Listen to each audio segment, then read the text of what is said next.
Welcome to Coach's Corner, everybody. I'm your host, Coach Tripp, alongside my friend, Coach Mark Hobley. Peace. We're here with a special guest, friend of ours, Phil Quigley, down at the bottom of the screen. Quiggs, thanks for joining the show. And we have Kent Stock. Just met Kent, but Kent's an amazing story. Kent, I want to thank you for joining the Coach's Corner podcast today. Thanks for having me. I'm so excited to sit and share with you guys and just tell a few stories. Oh, my gosh. Your journey from Little League to Hollywood. I got so many questions. Watched the movie that was made of your final season in Norway, Tigers High School, little small town, Norway, Iowa. For the people that haven't seen the movie or read your book, Heading for Home, it's a great, great book. Kent, I like the movie, but I love the book.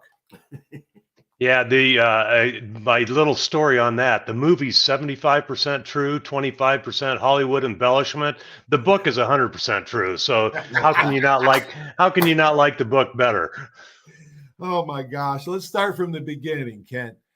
Talk about your mom and dad and your grandpa Lee, who you were close to, and of course Gene, you were close to. Talk about growing up and your love of baseball at an early age. Gosh, you just gave me goosebumps when you mentioned my mom and dad, my grandpa Lee, and Gene Sheffers. Gene Sheffers was a neighbor of my dad. My dad got married at 20 years old, and within a year, he had my sister at 21 years old, 22 years old. And my dad was he was a preacher's kid. And he was number 2 out of 5. And when he got out of high school, basically it was, you need to move out. And so he moved about 60 miles to Des Moines, Iowa, and got a job at Firestone working third shift. And he met a man that was probably about 4 years older than him, Gene Sheffers. He was a lifelong bachelor. Dad bought a house about 3 doors down from him. So Gene ended up becoming my second dad through my whole life. I think my mom and dad weren't blessed with a lot of money when I was a kid. And I think Gene bought my first baseball glove, my first bat. He was at every little league game. He just a mentor and role model to me, but my mom and dad were probably the greatest influence on me and my life. Love to tell you that they're both living today. They're 87 years old, Wow. live 2 hours away from me. They don't get far from home anymore, but I tell you what, they have more spunk than anybody that I know. And I talk to them once a week and just to check in, and they grow me like a podcast. We talk for an hour on the phone and they just, what's your week been like and everything like that. So great role models. But my mom, she was the oldest of 6 kids living on a farm in small town, north central Iowa.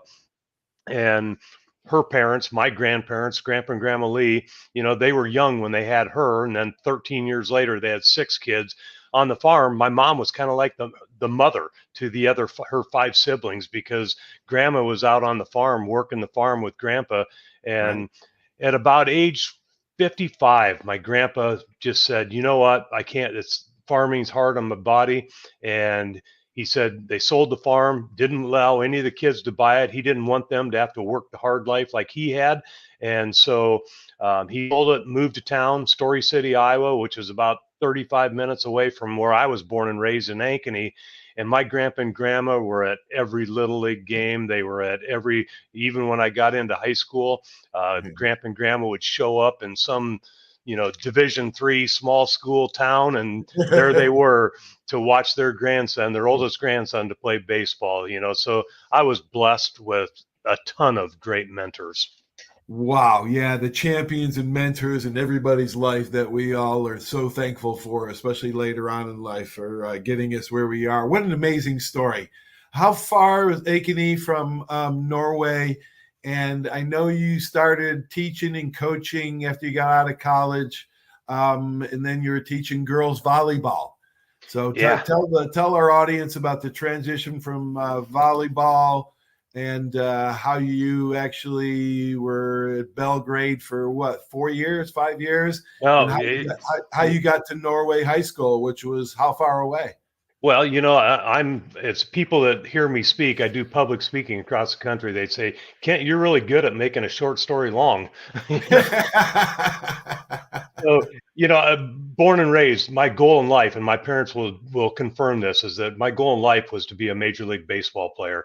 Bob Gibson was my favorite player, pitcher number 45 for the St. Louis Cardinals. And I remember my dad taking me to my very first professional baseball game in St. Louis, and Bob Gibson was a pitcher. I was 10 years old, 1971, and Bob Gibson won his 200th game that night. And I tell you what, I was in heaven, So I'm sitting there thinking, hey, this is awesome. In 10 years, I'm going to be playing in this stadium. I'm going to be Bob Gibson's shortstop, and so Dal Maxwell ended up playing it instead of me. But, so I had that goal. I get through high school. My parents they supported my love. They supported my dream, but they always told me, said, Kent, you need an alternative plan. Well, I got to my senior year in high school, didn't focus on that alternative plan very much, and I wasn't drafted. And so the first time, I went to Waldorf Junior College in Forest City, Iowa. We were ranked 13th in the nation, great junior college. And so after that, I thought, well, I'll get drafted after 2 years at junior college. And add a lead or add a contact. I didn't get drafted. Broker something. I didn't get drafted to play pro baseball. And so for the first time in my life, I made an educationally sound decision. I wanted to transfer to Luther College in Decorah, Iowa, a Division III school, had good baseball, but I transferred there with not the best attitude. You as coaches, you probably have had players like me before that I transferred in. Number one, that year, I'd lost my dream of being drafted to play professional baseball. And number two, Gene Shepers that I talked about earlier, he had passed away that summer of cancer. So I transferred into Luther, not with the best attitude. And that first semester I was there, made some poor decisions. I didn't know that you had to go to class to pass them. I kind of ended up spending some time. Yeah. So, got through the first semester. I come home from Christmas. And my mom, Sean Astin played me in the movie, and he also played Rudy. So to use a Rudy phrase, my mom is 5'0" 100 and she gets a letter in the mail, and she grabs me by the arm and sits me on the couch, and she says, Kent, you've lost everything you've ever loved. You're academically ineligible to play baseball at Luther College. Yeah. And I just told her, I said, Mom, I'm a loser. I'm a failure. But probably the most important words ever shared with me. She said, Kent, as your words, you're a failure. She said, failure isn't final. You have a decision to make. You can move back home with Dad and me. We'll help you find a job, and that's okay. Or you can get back to Luther College and get your grades up and become a teacher and a coach. At that point, she didn't say, get your grades up so you can play baseball. It was more about, you going to be a good human being. So fast forward, I played baseball at Luther my senior year, first team all conference shortstop, had a great year. And my grandpa Lee passed away that year, but I think I was more mature through that process with him than I was with losing Gene 2 years prior. But then I graduated Luther, and I thought I need to find that first teaching job. And the old football coach, and some of you, I don't know if any of you have heard of Coach Ed Thomas from Parkersburg, Iowa. He was murdered by one of his former football players. And he was on the interview team, first job, Parkersburg. They didn't offer me the job, but they were looking for a high school, boys basketball coach. And I wanted to be baseball. So they offered it to a veteran, somebody that had been coaching for 5 years. But a coincidence, he had a best friend that was high school principal in Belle Plaine, Iowa. And he called him and he said, Bob, you need to hire this kid from Luther College. So off I go to Belle Plaine, Iowa, a town of about 2,500 people, go through the interview. I go back home after the interview with my mom and dad, and I get the phone call from the superintendent. He says, Kent, we'd like to offer you the high school business ed teaching position. We also have some coaching. how would you like to be our junior high girls volleyball coach? I thought, you got to be kidding me. I want baseball.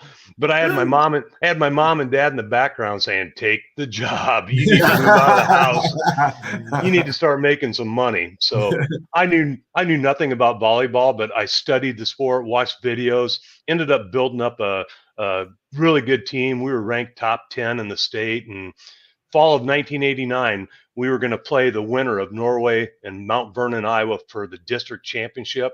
And they were playing on a Tuesday night. So I thought, I'm driving over to Norway, Iowa to scout this match so that we can have our first district championship 2 nights later.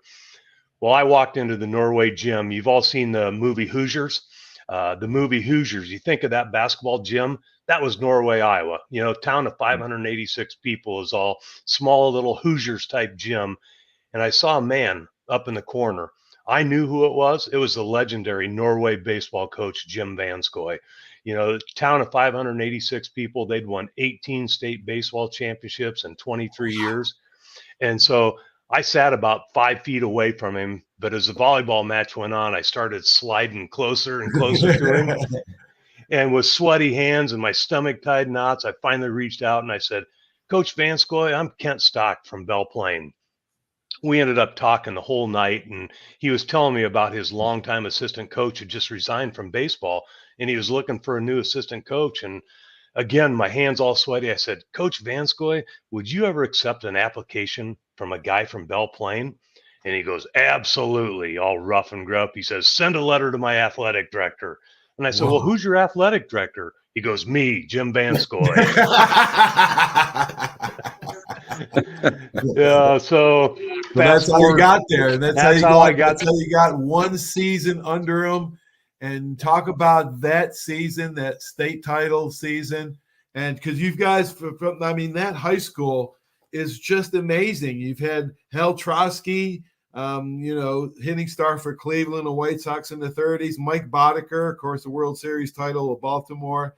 And then you had Bruce Kim, who caught for Bird Fidrich. You've had some great players, and I think I saw at the end of the movie, half of the kids would go on to play college baseball. It's unbelievable. From that school. There's no way to tell the story about that town and what it is about that town.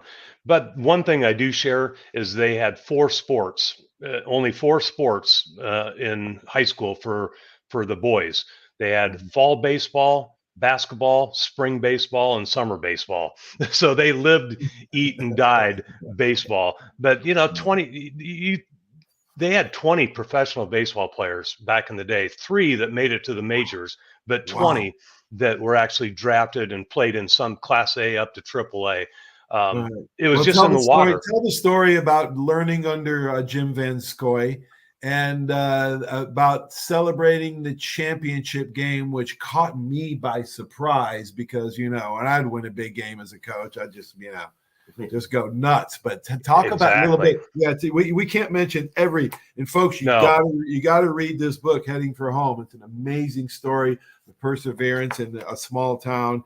And Coach Vanskoy was very upset. They covered it at length in the movie, and you touched on it in the book.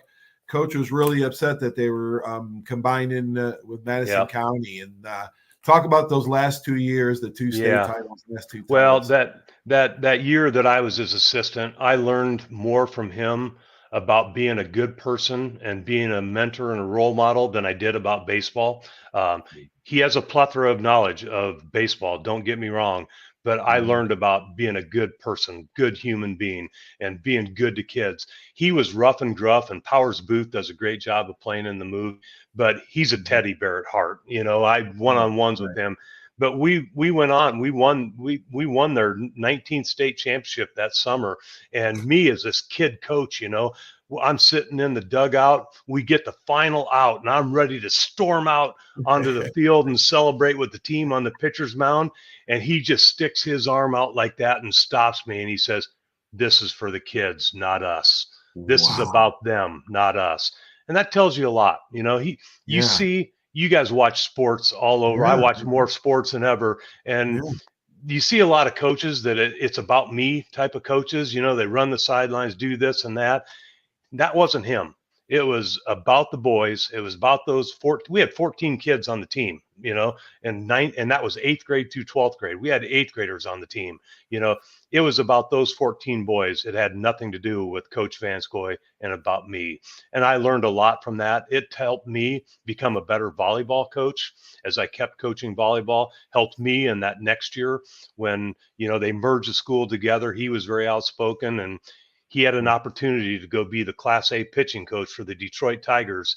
And he said, Kent, would you take this team in their final season? Because they were closing down the school at the end of the year. And so obviously I took that team, and I was so nervous. I remember the first meeting I had with the team, you know, they were all boys that I knew from the year before, but I sat at the chalkboard, you know, back in the days of chalkboards, and I said, guys, let's set some goals. And the room went quiet. And I thought, oh my gosh, I'm failing at my first ever team meeting with the guys. Nobody said anything. All of a sudden, my center fielder, he raises his hand. He goes, Coach, we only have one goal, and that's to win Norway's 20th and final state championship. You talk about pressure. You know, I felt that pressure. Oh and my gosh. Yeah. How is that? What is that like?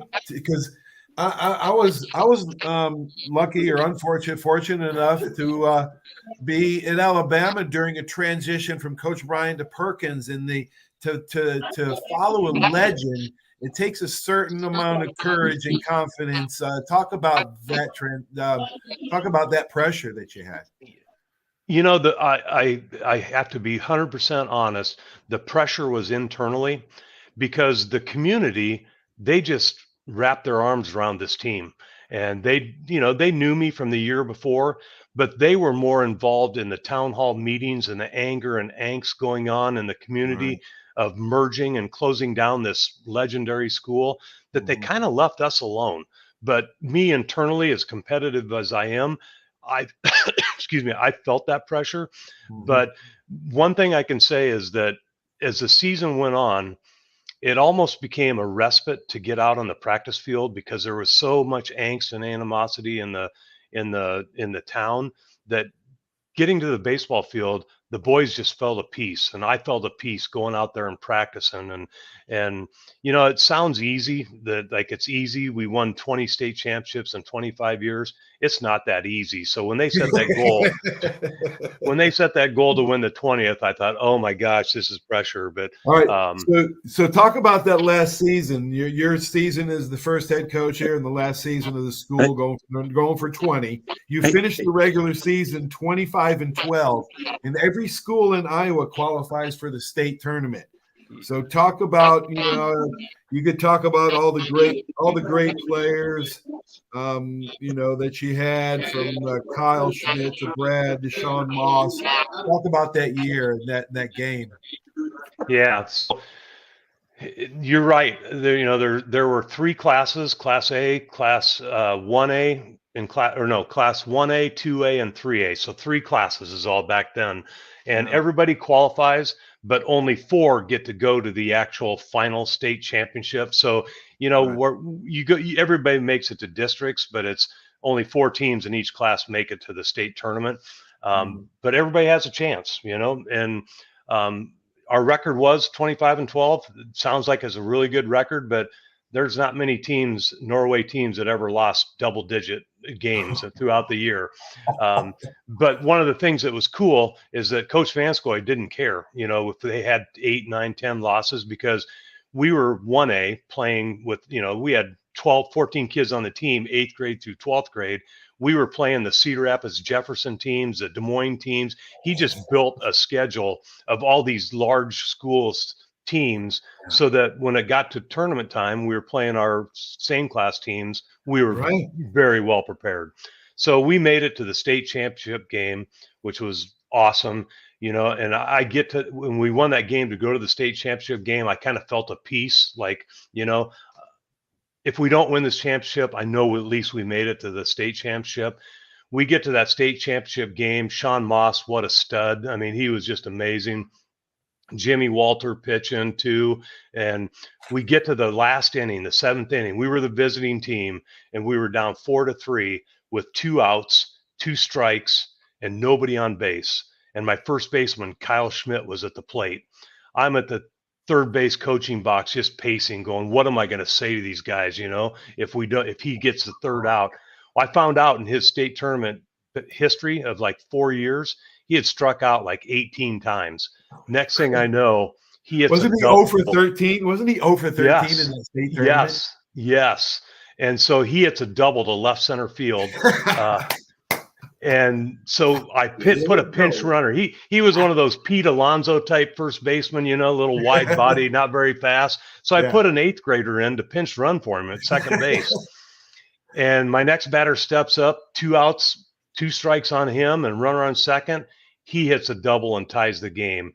We go into the bottom of the 7th inning, and Sean Moss makes 2 phenomenal defensive plays at third base, and we ended up going into extra innings, and we scored 3 runs and held them in the bottom of the 8th to win the game 7-4 and to win Norway's 20th and final state championship. And oh my God, Coach! Kind of ironic movie stuff. Kind of ironic. The assistant coach that I had with me that season was one of my former students at Belle Plaine, and he was just graduated from a college, and he was looking for some coaching. He was my assistant, and he jumped up to go celebrate on the mound, and I got to put my arm out and stop him. Not so fast, my friend. Not so fast. That's pretty good. This is about the kids who played, not us. We didn't play it. We didn't play any. But to be honest, I took my arm back down about 5 seconds later, and we both ran out there and celebrated. So it didn't last that long. It didn't last as long. I only had 1. Coach Vanskoy had about 18, Oh, my God. Hey, Trip. 20 Trip. state titles. That's amazing. And I think, I don't know if it's true, but the school they merged with, have they ever won a state title since then? They have not. They've had some very good teams. I don't know, Quiggs, are you backfiring there? Yeah, I've been back. I'm getting I'm getting some feedback from, I think, your computer. Yeah, you got something going on, Quig. We just get. Yeah, there you go. But yeah, they've not won a state championship. They've had some really good teams, and they've made it to the state tournament. But to me, that's not a failure to them in emerged schools. It's just that tough to win a state championship. Just like it's tough to win a World Series. Look at how many wild card teams have been the World Series champions. It's not always the best team that wins record wise. All right, who did Coach Vanskoy learn from? Was it Bernie Hutchinson? Did he win 7 of the titles? Yeah, Bernie won 7 of the 18 or of the 19, and Coach won the other. He was Bernie's assistant for a few years. Oh, okay. He learned under Bernie. Bernie won 7, and he won 12. Correct. And you won 1 as a head coach, man. Did he ever talk about Bernie? Was that one of his mentors, his champion? Yes. Yep. He talked about him a lot. And one of the neatest things is that after the movie came out, Bernie Hutchinson came to Iowa for a day of filming. And you talk about me being a guy with eyes wide open with 2 great high school coaches right in front of me. And boy, I sat and picked their brain. It was a really special day. Oh my gosh, 2 Hall of Famers. Are you kidding? Yes. How lucky and blessed were you? All right, we're going to talk about the movie and how you got it made and how long it took it made. But I want everybody to know you've got such an amazing story, a beautiful family, but your life has not been without heartache or tragedy. Gene, of course, when Gene passed, Kyle's father had a heart attack during the state title game, and you lost a member of the film crew doing the movie. Yeah. Did you count on your faith, family, and friends during that time? And talk about those deaths how you handled that. Absolutely. I was blessed to have 2 parents, very Christian people that I was born and raised with faith as a a main part of my life. And, doesn't make it easier, but it helps, and then when Gene died, I really struggled, and I told that story about how I didn't handle that well. Right. But it did prepare me better when my grandpa Lee died, passed away, my senior year in college. And but you talked about one that was really tough, and it's something that I think needs to be shared. We were filming on the third to the last day of the movie. It took us 6 weeks of filming. We filmed 6 days a week. We had Mondays off, so that's not typical in Hollywood. But we were on a smaller budget, and the Friday of the last weekend of filming, we were filming the parade scene. You know how the parade scene where they walk with the state championship trophy on the fire truck and all that. And they were using a helicopter that day to film that scene. And we brought in a helicopter pilot that was from Iowa, but we had the Hollywood cameraman that knew how to be out on the boom, and he was trained in filming from a boom outside of the helicopter. And then Tony Wilson, who was the dream behind the movie, the final season. He and I became best friends. I signed a movie contract in 1992. We filmed the movie in 2006, so it wasn't easy. And so we're filming that scene. Coach Vanskoy and I weren't to show up until noon that day because they didn't need us for that filming. And when we arrived on set that day at noon, I heard one of our production assistants on the walkie-talkie, and all of a sudden he goes, "Oh my gosh." And I looked at him. I said, "Travis, what's the matter?" He goes, "Our helicopter just went down." Moments later, they hit a hot guide wire from the road to the house, and the cutter didn't work, or something happened with the cutter. It didn't cut it, and the helicopter went down. The pilot lived. Tony Wilson, my best friend, who is a producer, he lived, but we lost the Hollywood cameraman that day. And I remember when we got on set, we had 150 people in Norway at the high school field, filming this movie. Sean Astin got them all together and said a prayer for everybody. Being around all these Hollywood people for 6 weeks, you don't necessarily know what their faith is and what they're all about. But to watch Sean grab everybody and everybody bowed their head in prayer was amazing. Well, I rushed off to the hospital, and that day I got to the ER with emergency room in Iowa City, and I was sitting there with Tony's wife, and the doctor came out and told us, said, "We don't know if Tony's going to live through the evening." He did. Then he'd come out the next day and he said, "Well, I don't know if Tony is ever going to be able to walk again." He did. 6 months later, the doctor said, "Well, Tony, I know you're a distance runner, but I don't think you'll ever be able to run again." 5 years later, Tony ran a 5K race in Des Moines.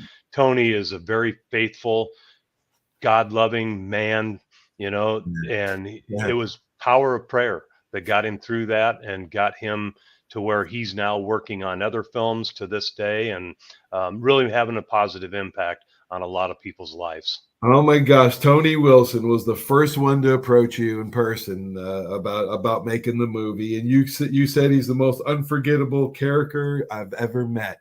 Yep. Wow. Well said, Ken. He's a great man. One of the quick story, Tony followed my team that whole summer. I didn't know that he was following us, but the Des Moines Register, which is a big paper in Iowa, they sent a feature writer to come out and follow me around that whole summer. So he would come to majority of our practices. He was at every game. As you saw in the movie, he would ride the bus. He and I became very good friends. And right before the state championship, he wrote a 7-page spread in the Des Moines Register, not in the sports section, just in the regular paper, and just featured everything about us. And so Tony read that and he said, "If this team wins that state championship game, I'm doing a movie over this story." Now you go back to my book. You go back to my book, Heading Home for Home, my journey from Little League to Hollywood. The ghostwriter on that, ghostwriter, you don't have to give their names, but I put it on there. It says Ken Fusen. You know who he was in real life? He was a newspaper reporter. He had just gotten laid off at the Des Moines Register, and he helped me write that book. So, oh, what a beautiful thing! I'm glad you mentioned that, Ken. I meant to do that, but thank you for doing that. Yeah, that's amazing. 14 years to make the movie. It's almost like the Rudy Rudiger story. It took him 12, 14 years to get his movie Rudy made. Sean Astin played both of them. We're gonna get Sean on, but he got down on his knee when you first met Sean Astin, bowed toward you, and he stood up, grabbed you by the shoulders, and said, "You, Kent Stock, have been in my head for a year." That's Wow. right. Rudy been in Sean Astin's head for a year. Rudy, talk about that first meeting and some of the great cast that you had, from Powers Booth to Tom Arnold and Larry Miller, one of the funniest guys, I guess, in the movie. Yeah. Talk a little bit about the movie and how hard it was, but how satisfying it was. It was amazing. 14 years or many years where I thought this would never get done. I switched jobs, moved to a different city, and all of a sudden Tony would find me, and I was a principal of a middle school over in Cedar Rapids, Iowa, and my admin would say, "Kent, there's some Tony Wilson on the line." Oh yeah, patch him through, but he had the very first script was 100% true. Nobody from Hollywood came calling. Fast forward about 8 scripts later, where it was 75% true, 25% Hollywood embellishment. That's when David Mickey Evans read the script and he said, "I want to be the director of this movie." I've been speaking for 16 years, motivational speaking for 16 years. I asked this question: has anybody in this audience ever heard the name David Mickey Evans? Not one person has raised their hand. And I said, but every one of you will know his greatest work. He was the writer and director of the movie Sandlot. And then all the hands go up. Everybody's read it. Right. So David read it and he goes, "I want to be the director of this movie." Second person to read it was Sean Astin. He read it and he said, "I want to play Kent Stock." Well, then we got the ball rolling. That's when things started fast forward, and we raised all the money to film the movie locally here in Iowa, and it just took off. And then, like you said, we got, Powers Booth, Rachel Lee Cook, Larry Miller. One of the funniest guys was Jimmy Gammons. Jimmy Gammons was in some great baseball movies, like You May Run Like Dorn, or you may, some of those movies. And we did a cast and crew and an investor party, and they made him get up and recreate that scene. I forget the name of the movie, what it was, but he recreated that scene, and the place just brought the house down. Between Jimmy Gammons and Larry Miller, two of the funniest guys I've ever met in my life. But oh my gosh, it was awesome. But one last thing, when I first met Sean Astin, that was true. He got down on one knee and he said, "You've been in my head for a year." They study the people that they're going to play, and they try to look. He knew stuff about me that I didn't even know about me, But I remember the one thing he said to me. He says, "Kent, this movie is going to set a record." And I said, "Really? What record's that?" He goes, "Where the real life character's better looking than the actor." Oh my gosh. What a story, Kent. Man, just a beautiful, beautiful thing. How is your family? How's wife Laura and your daughters Kendra and Kylie doing? Lori's doing amazing. We just got back from a 2 weeks in Florida for a little mini vacation. The first week we flew Kendry and Kylie. They're 23 and 25 years old. And you never know when that's the last, they both have serious boyfriends. So you never know when it's the last time where it'll just be the 4 of us. And we just had an amazing week. And just to, it's fun to have an adult kids. I miss the days when they were younger, but you do all you can as a dad, trying to be a mentor and a role model to them so that they grow up and make good decisions. And to be able to spend a week like we did at January 20th to the 27th, and just to see them as young adults flying in their careers and doing great things, just makes you, as a dad and a mom, our heart is just filled. Yeah, wait till you have grandkids, though, Ken. That's when, you can give them back and spoil them and have all your fun with them. Well, I want to thank you for doing this, Ken. You're really very interesting. I loved both the movie and the book. You've got an amazing story, and maybe we can do it again soon sometime. That would be great. And thanks to our great connector, Phil Quigley, for hooking us up.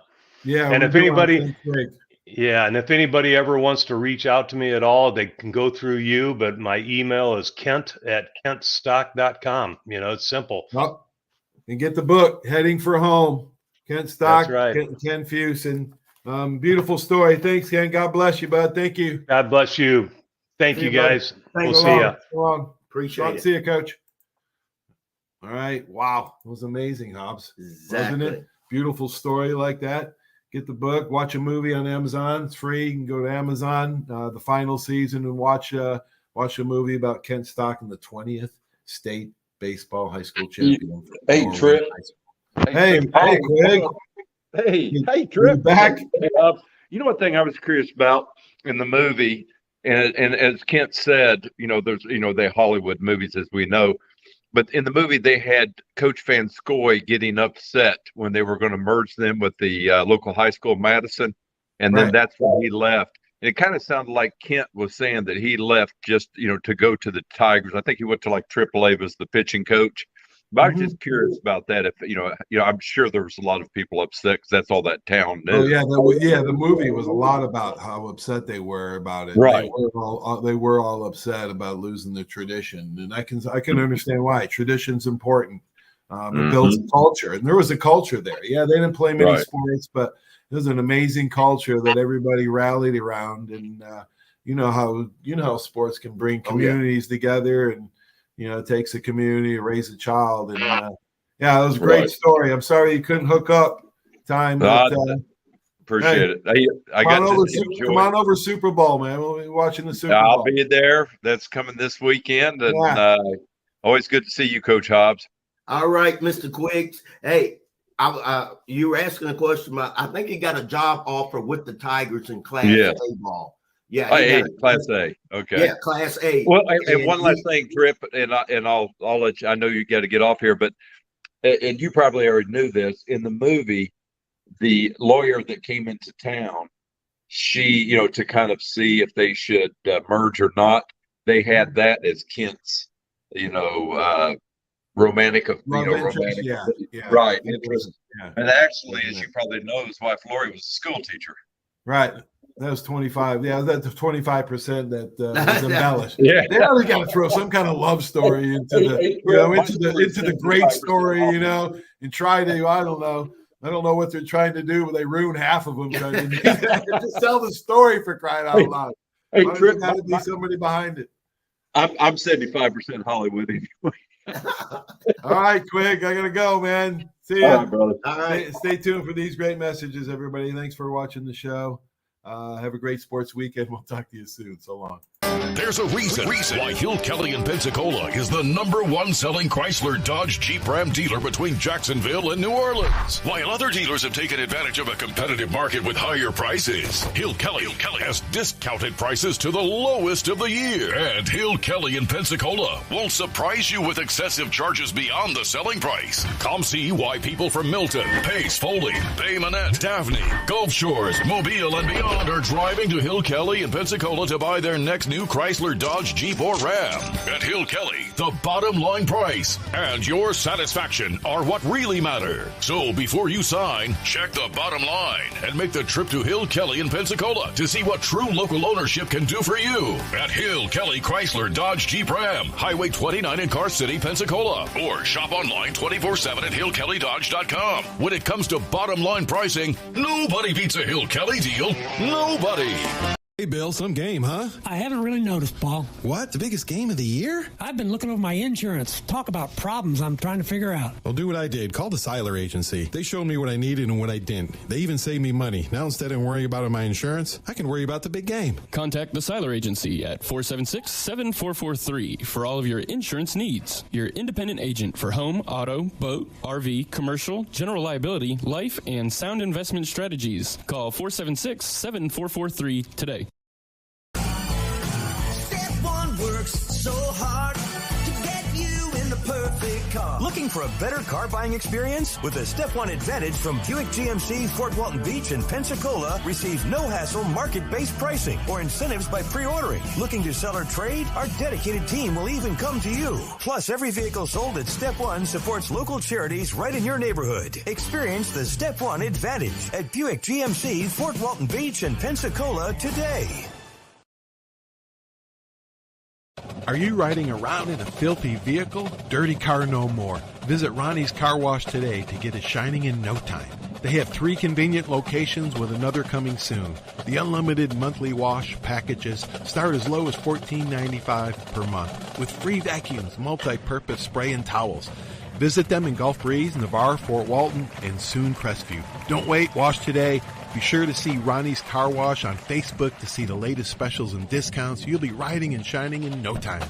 75 years of service in high tech today. It's Pensacola Glass Company at 433-8348. High tech is a term often applied to advanced services and products in today's marketplace. And today, glass is much more than the simple pane of brittle, see-through stuff we hit baseballs through when we were kids. Glass is now a product with unique flexibility in both performance and application. And Pensacola Glass Company is growing right along. That's Pensacola Glass Company at 433-8348.